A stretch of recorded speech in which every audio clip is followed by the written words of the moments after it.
তো আমি আগের ভিডিওর সাথে অ্যাড করতে পারিনি, কারণ এই ভিডিওটা অনেক বড় হবে, তাই আমি এই ভিডিওটার পার্ট 2 বানাচ্ছি। তো তোমরা দেখলে আগের ভিডিওতে এই সার্ভে মেশিনটা আমার গাড়ির মধ্যে রাখা হয়ে গেছে। তো ফাইনালি সাইডের সব ঝামেলা মেরে আমি উমরাপুর সাইডের জন্য বেরিয়ে গেলাম গাড়ি নিয়ে। তো সকালবেলায় সাইডে যে ওই রকম গাড়ি অ্যাক্সিডেন্ট দেখে আমার মনটা অনেকটাই খারাপ হয়ে গেছিল। বলেন কি? কিন্তু এখন আমরা যে রাস্তা দিয়ে আছি সেই রাস্তার আশপাশের দৃশ্যগুলো দেখে মন অনেকটাই ভালো হয়ে গেল। আর এই রাস্তাতে যেতে অনেকটাই এনার্জি লাগছে, কারণ আজকে আমি যাব বলে পুরো রাস্তাটা ফাঁকা করে রেখেছে পাবলিকে। তুমি বড় মিথ্যাবাদী। তো ফাইনালি আমার আরেকটা সাইড উমরাপুর আমি পৌঁছে গেলাম।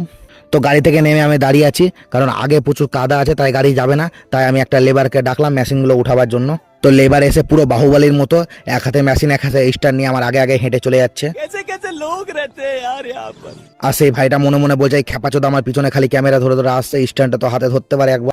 দেখো কাণ্ড। তো তোমরা সামনে যে মেশিনটা দেখতে পাচ্ছ সেটা হচ্ছে পাইলিং মেশিন, আর এই গাড়িতে করেই পাইলিং করা হয়। আর এইটা হচ্ছে আমার পুরো সাইড, এখানে হবে একটা বড় জল ট্যাঙ্কি। এর আগের ভিডিওতে তোমাদেরকে যে জল ট্যাঙ্কিটা দেখিয়েছিলাম তার থেকেও বড় জল ট্যাঙ্কি এখানে হবে। এতক্ষণ খোঁজাখুঁজির পরে আমি আমার সাইড ইঞ্জিনিয়ারকে পেয়েছি, যে রড মিস্ত্রির সাথে হাতে হাতে কাজ করছিল। আর এটা হচ্ছে আমার সাইড ইঞ্জিনিয়ার, এর নাম হচ্ছে ওহিত। এখন এই থাকবে আমার পয়েন্ট মারার সাথে। साले को बम से उड़ा दूंगा एक। আমাদের ইঞ্জিনিয়ারকে আমি ড্রয়িংটা নিয়ে সাইডে আসতে বললাম। তো দেখতে পাতার মতো আমি আমাদের ইঞ্জিনিয়ারকে বুঝাচ্ছি যে কোথায় কি হবে না হবে ড্রয়িং নিয়ে। এবার তোমরা বলবে যে নিজেই বুঝে না, আবার ওকে কেমন করে বুঝাচ্ছে।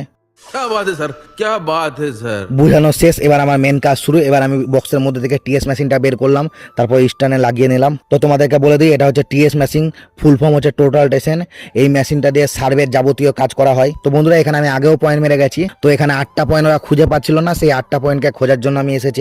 তো আমাদের ইঞ্জিনিয়ার অলরেডি পিজম ধরে রেডি হয়ে গেছে পয়েন্ট খোঁজার জন্য আমার সামনে। তো ফাইনালি মেশিন দিয়ে আমি প্রথম পয়েন্টটা খুঁজে পেয়ে গেছি। তো আমার লেবার ভাইকে বললাম, ভাই খুঁড় ওখানে।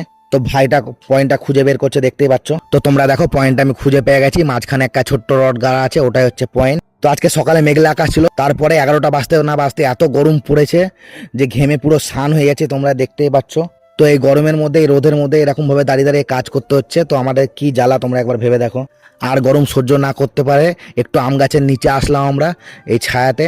এই গরমে পেছন পুরো কালো হয়ে যাচ্ছে তান্দুরি মুরগির মতো, একদিকে গরম আর একদিকে এই জেসিবি চলছে, দুটোতে দিমাগ খেয়ে নিয়েছে পুরো আমার। ফাইনালি আমার কাজ শেষ হয়ে গেল, মনে হচ্ছে আমি একটা যুদ্ধ জয় করে নিলাম। আর এখানে থাকতে ইচ্ছে করছে না, তাই আমি যত তাড়াতাড়ি পারবো এখান থেকে পালাবো এখন। মেশিনের কাজ হয়ে যাতে মেশিনটার স্ট্যান্ডের উপরে রাখবো না, খুলে বক্সের মধ্যে ভরে নেবো এখন। তো আমাদের লেবার ভাই মেশিনটা নিয়ে আবার আমার আগে আগে গাড়ির দিকে চলে যাচ্ছে। शाबाश बेटा। তো ফাইনালি গাড়ির মধ্যে উঠে গেছি, গাড়ি ছেড়ে দিয়েছে, এবার আমি বেরালাম এখান থেকে। তো দেখছো মানুষ আমাকে কত ভালোবাসে, আমার জন্য পুরো রাস্তা আবার ফাঁকা করে রেখে দিয়েছে। তো এই বাড়ি যেতে যেতে আমার প্রচুর ঘুম পাচ্ছে, তাই আমি এখন ঘুমাচ্ছি। তো তোমাদের ভিডিও ভালো লাগলে লাইক কমেন্ট শেয়ার করে দিও, আর আমাকে একটু সাপোর্ট করো।